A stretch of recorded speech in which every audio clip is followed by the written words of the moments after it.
can trust the police. I'm confident that answers to all the questions that people have about this event will be found. Actions will need to be taken if there was anything done that should not have been done or not done properly.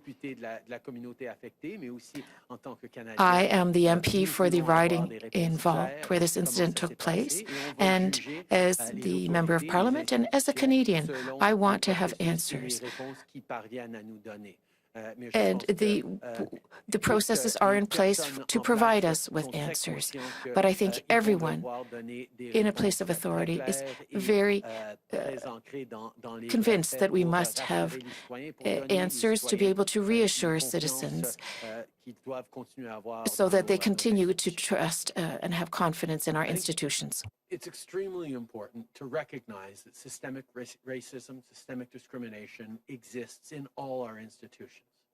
And when it comes to police services, for example, that's something that really requires a level of confidence by ordinary citizens in the integrity, in the processes, in the work being done by those institutions to counter systemic discrimination. And that's why when we call for answers as citizens, as the local MP, as I am, as Canadians, we need to be confident that those answers are going to be given clearly and based on facts. So I know the responsible authorities are very aware of the pressure that will be on them to figure out exactly what went wrong and to fully answer the questions of friends and family and citizens who are extremely worried about this troubling incident. I am certainly one who will watch closely to see the answers given on how something like this could happen. Merci. Prochaine question. Operator. Merci. Thank you. The next question is from Ryan Tumulty of the National Post. Please go ahead. Yeah, good morning, sir. You said in your opening remarks today that that Canada always expected that there would be disruptions in vaccine supply and that we had a plan for this. I guess I'm wondering, is this the plan? Was this always the plan that we would potentially go through lull periods like this with, just tens of thousands of doses arriving in Canada while other countries pull ahead? A year ago, there was no vaccine for this new virus that was arriving and ravaging everywhere around the world. We knew that the scientific community, that pharmaceutical companies, that researchers around the world would be working extremely hard to try and both discover and then mass produce enough effective vaccines, ultimately for over 7 billion people. And that was a massive, monumental task. In Canada, we determined that we would do whatever it took, as much as we could, to ensure that Canadians got the vaccines that were so necessary as quickly as possible. And even before anyone started developing or confirming that they had vaccines, we signed vaccine contracts with 7 different potential vaccine manufacturers and ensured that Canadians have more doses per person, potentially, than any other country in the world. And we did that because we knew that there was uncertainty around which companies, would develop the vaccines quickest, which vaccines would be most effective. And we knew that from developing a vaccine to actually mass producing millions and ultimately billions of doses of those vaccines would be a monumental logistical and production challenge. So we made sure that we were creating all the different pathways and relationships that would ensure that Canadians got as many doses as possible, as quickly as possible. And that included also investing in domestic capacity because, as I said many months ago, Canada does not have adequate or even much at all local domestic capacity of producing the vaccines for COVID-19, and we needed to begin developing that, and we have. But throughout, there was an understanding that there would be moments of uncertainty, there would be moments of delays in delivery and production challenges as these various companies scale up. So the plan was to make sure that we had deals with whatever companies landed vaccines first, but also that we weren't putting all our eggs in any one basket, and therefore, even as we are expecting doses in the millions from Pfizer and Moderna, who are the first companies to deliver the vaccines, we continue to speak regularly and pursue through Health Canada processes approvals of other vaccines, AstraZeneca, Janssen, Novavax. We are going to continue to work every day to ensure that as many doses as possible arrive as quickly as possible for Canadians. And that work we've done is why, just like I said last November, we are confident we are going to hit our target of 6 million doses in Canada by the end of March from Pfizer and Moderna. We're going to hit millions, tens of millions more in the spring, and we will have, as promised, every Canadian who wants a vaccine vaccinated by the end of September 2021. Il y a un an, on n'avait pas de vaccin. 1 year ago, we did not have a vaccine. We knew that as a planet, we would have to develop effective vaccines against this new virus and then produce billions of doses of these vaccines to distribute to the world population. We knew that this was a monumental challenge. And in Canada, we decided that, well, we know that diversity is a strength. We decided to seal 7 agreements with vaccine producers. At the time, we didn't know which would arrive first, which would be the most effective, which company would be able to produce the billions of doses the fastest. So from the very beginning, we diversified our vaccine portfolio. At the same time, we invested in vaccine production capacity here in Canada. We knew that this would be a long-term solution either for this pandemic or for future pandemics.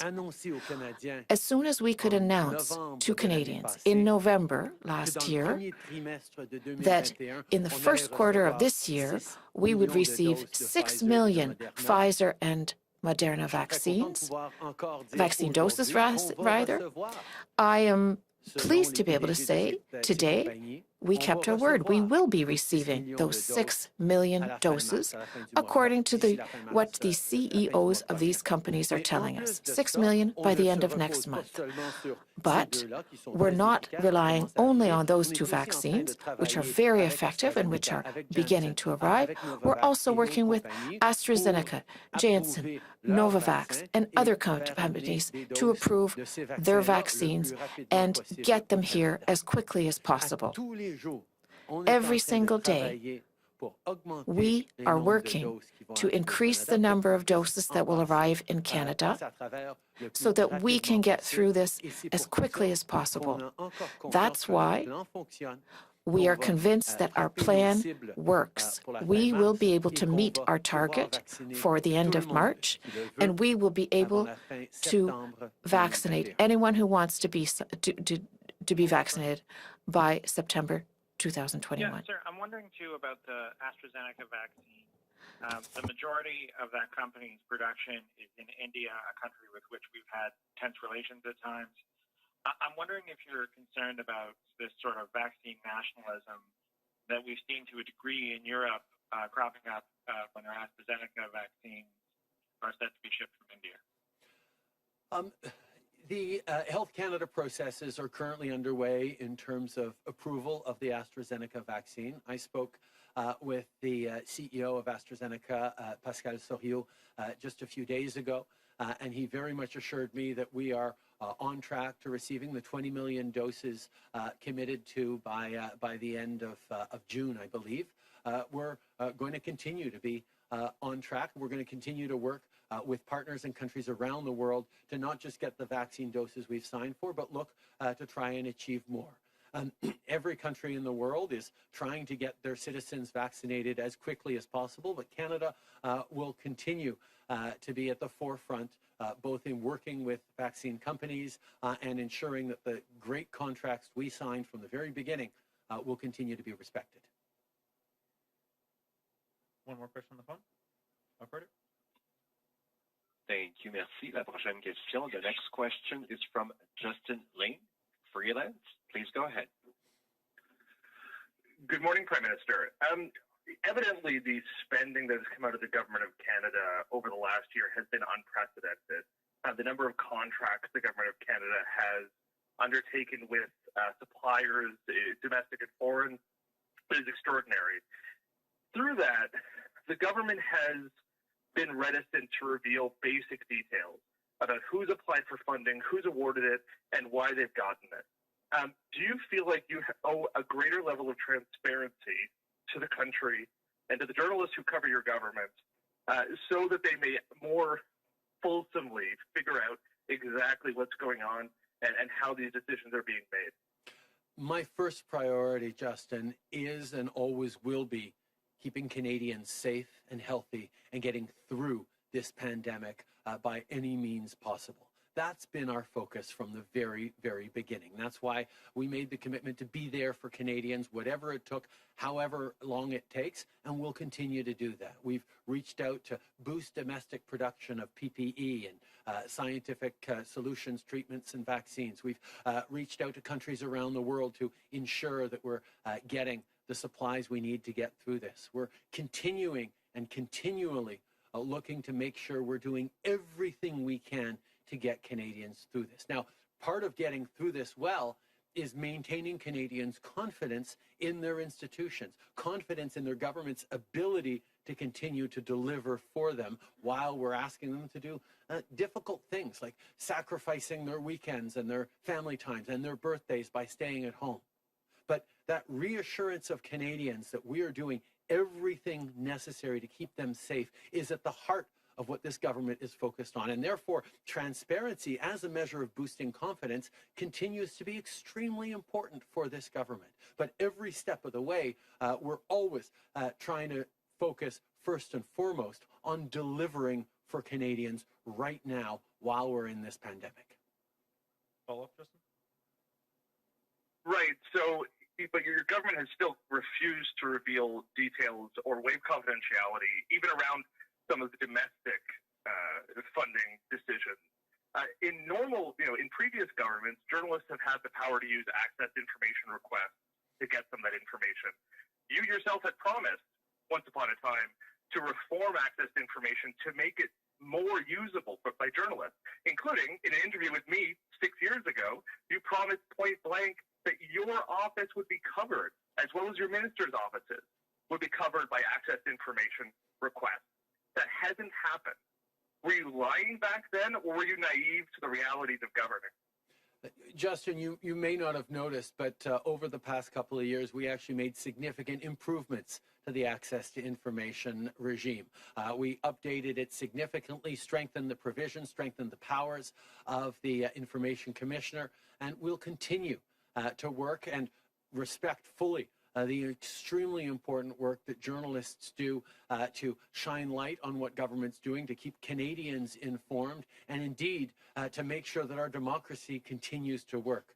I thank you for the work you're doing. I thank you for the pressure you keep pushing on us, because we need to continue looking to do better and increase Canadians' confidence in our democracy. We've seen what happens when leaders don't respect the media, don't believe in transparency and openness. That's why we've done more on transparency and openness than previous governments have. But as you point out, there's always more we can do. Bonjour, M. Trudeau. Louis Blouin de Radio-Canada. Le gouvernement du Québec continue de vous blâmer. The Quebec government continues to blame you with regard to vaccine procurement. They have the impression that they have a new car but no gas for it. Do you take responsibility for the disruptions that you spoke of just now? Are the provinces scapegoats? Answer. I understand that the provinces are facing tremendous challenges, whether it comes to closings, citizen fatigue, pressure on workers in the healthcare system, for example, as well as tragedies that are continuing despite everyone's best efforts in our long-term care homes. I understand there is tremendous frustration, and this is what citizens feel across the country. But as I've said since the very beginning, we are here to help people, to help provinces, to help Canadians, and we are going to continue to work with the provinces. I understand rather that people are frustrated that vaccines didn't arrive yesterday. Everyone wants to be vaccinated within a week and a half, but unfortunately, global production does not allow us to do so. We made promises to Canadians in November. We promised provinces and all Canadians that we would be receiving 6 million Pfizer and Moderna vaccines by the end of next month. We are en route to do so. The CEOs of these two companies have said, yes, we will deliver. You will get your 6 million doses. It's true that from week to week, there can be challenges. The Pfizer facility in Belgium is currently updating its production line to be able to increase production by 1 million, but that's causing delays in Pfizer's deliveries. This is something that's unfortunate. Obviously, we want to have as many doses possible as quickly as possible. Every day without vaccines means that the most vulnerable people, our seniors, are more at risk. But we're doing everything we can to get those doses as quickly as possible. All the work that we're doing, that we have done to secure contracts with a number of different companies, for a large number of doses, all this will pay off, and we will be receiving hundreds of thousands of vaccines every week, millions in the spring, and everyone will be vaccinated before the end of September 2021. Saying that you're confident that Pfizer and Moderna will deliver these 6 million doses by the end of March. I'm wondering, though, if they don't, in the contracts that you've signed with these companies, are there penalties? Are there incentives for them to deliver? Is there any recourse for Canada if they don't deliver these 6 million? I have had direct conversations with the CEOs of both Pfizer and Moderna who have repeatedly assured me that Canada will receive those doses that we were promised, those 6 million doses, 4 million from Pfizer, 2 million from Moderna, by the end of next month. The Q1 delivery schedule was something we announced at the end of November last year for 6 million doses of Pfizer and Moderna, and we are very much on track. Those doses will begin to accelerate and come in the hundreds of thousands in the coming weeks to ensure that we hit those targets for the end of March. But on top of that, even as we're moving forward on Pfizer and Moderna, I'm also speaking regularly with the folks at AstraZeneca. Health Canada is working on AstraZeneca, Janssen, and Novavax approvals. We're working to procure different vaccines to come into Canada as quickly as possible, including through the COVAX facility, which Canada was one of the leaders of and one of the early adopters of and one of the largest investors in, to ensure that we were doing and continue to do everything we can to keep having Canadians' backs. I mean, that's the promise I made to Canadians many, many months ago, standing here in our very first press conferences. We would be there to support Canadians. We'd have your backs. Well, we did that on income supports. We did that on borders. We're doing that with support for the provinces, with the Red Cross and the armed forces. We're continuing to have your back every different way, including on vaccines. We know vaccines are the way we get through this. That's why every day we are working and we continue to have your backs, and we're going to reach our targets, and we're going to get everyone vaccinated by the end of September. Prime Minister Mike Lanchfield, Canadian Press. You talk about having Canadians back. We've seen the January jobs report this morning. You mentioned you had some comments in French we've already heard. You talked about what you've done in the past to have Canadians back and how important that is. But what specifically can your government do in the future to have Canadians back to help out in some way? Is it more rapid testing capacity? Is it more spending? What can you do? What more can you do to keep workers employed, to help those, and especially in Ontario and Quebec, who have been hit so hard while they wait for vaccines and your jobs relief to kick in? What more? The January job numbers are difficult for families across the country who lost their jobs. We knew that the further lockdowns that provinces had to take to get the numbers down, which we're seeing right across the country, the numbers are heading in the right direction. But we're not at the end yet. We know we're going to have to continue to hang in there. But that's why from the very beginning, the federal government worked hard to make those difficult decisions by the provinces a little bit easier by being there to directly support workers who are laid off because of COVID-19, first with the CERB, now with enhanced EI. We've continued to be there for small businesses with business accounts like the CIBA that gives interest-free loans and tremendous support so small businesses can hang in there while we wait for vaccines. We knew this winter was going to be a difficult one, that we were going to have to keep being there for each other, which is why, as far back as last September, we extended our business supports, our income supports, all the way through to the end of next summer, because we knew there would be challenging times coming up. And we're going to continue every single day to look at ways to continue to support vulnerable Canadians who are being affected by this pandemic and its many, many impacts. Because that promise to be there for Canadians is one that this federal government takes extremely seriously. But 9 out of every $10, 8 or 9 out of every $10 spent on pandemic supports during this pandemic has come from the federal government, not provincial or territorial governments. We are there to support Canadians, and we will continue to be until we get through this, with income supports, with vaccines, with health measures, with the supports that people need. Prime Minister Michael Couture with Global National. Since last we spoke to you, Global News has reported on very serious allegations of inappropriate behavior by former Chief of Defense Staff Jonathan Vance towards female subordinates. And I wanted to know, what do you make of those allegations? First of all, obviously, the new Chief of Defense Staff, Art MacDonald, has announced there will be a review into this specific situation. But I can say that from the very beginning, this government has made it very, very clear that everyone in this country, particularly working for the government, particularly working for the Canadian Armed Forces, deserves a safe and secure work environment free from any harassment.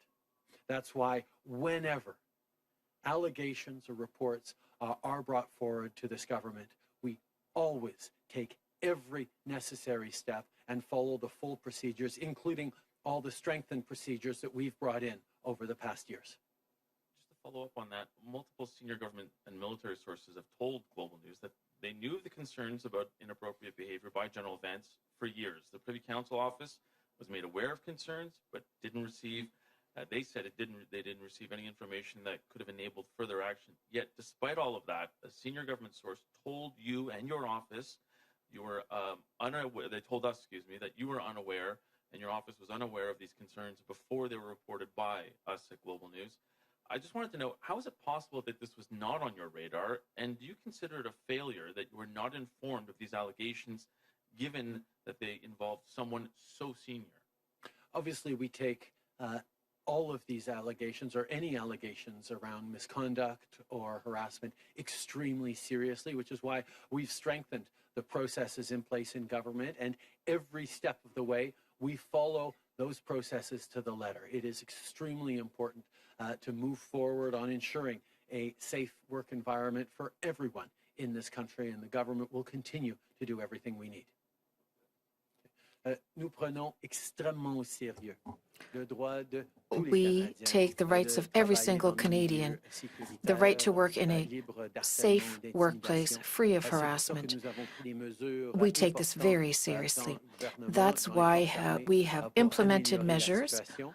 Et upon c'est pour ça que arriving quand il y a in des power allégations ou des préoccupations qui sont to amenées prevent this type of à notre harassment. gouvernement, When on there are suit toujours allegations, les étapes our government nécessaires et les always takes the processus necessary qu'on met en place, steps and pour follows the assurer qu'il y a procedures that des are in suivis. place Par to rapport ensure à that ce there is cas-ci, a je peux follow-up. souligner With que, regard to le this chef de specific la case, défense, I can Art say McDonald, that the Chief of a Defense demandé Staff, une Art revue de la McDonald, situation has de la asked for a review of the situation.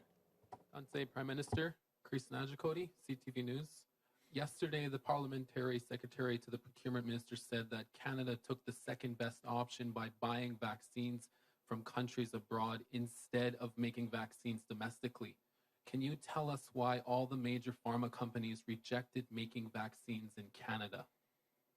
I think we all understood that the need to get vaccines to get through this was had to be the absolute priority for all Canadians and for our government. That's what we focused on. That's why we signed more deals with more different companies than just about any other country for more doses for Canadians than any other country. Now, at the same time as we were signing deals internationally, we also made investments to stand up domestic capacity, similar to what we did with PPE. But obviously, the lack of pharmaceutical production capacity in Canada is something that takes a little longer to rectify. And that's why we made investments as of last summer in production facilities in Canada. But ultimately, Canadians expect to get effective vaccines as quickly as possible, and that's why we cast our net extremely wide with both international contracts and domestic investments. I know everyone is looking forward to getting those vaccines into their arms as quickly as possible, and more precisely into the arms of their loved ones, particularly elderly Canadians. That's what we remain focused on. From the beginning, we said we'd have Canadians' backs. That's exactly what we're doing on vaccines, on income supports, on the borders, on support for the provinces, on everything that we're doing. We're going to get through this together. We're working every day to get more vaccines to Canada, and we're very much on track to those 6 million doses by the end of next month that we committed to last year, and to having everyone vaccinated by September.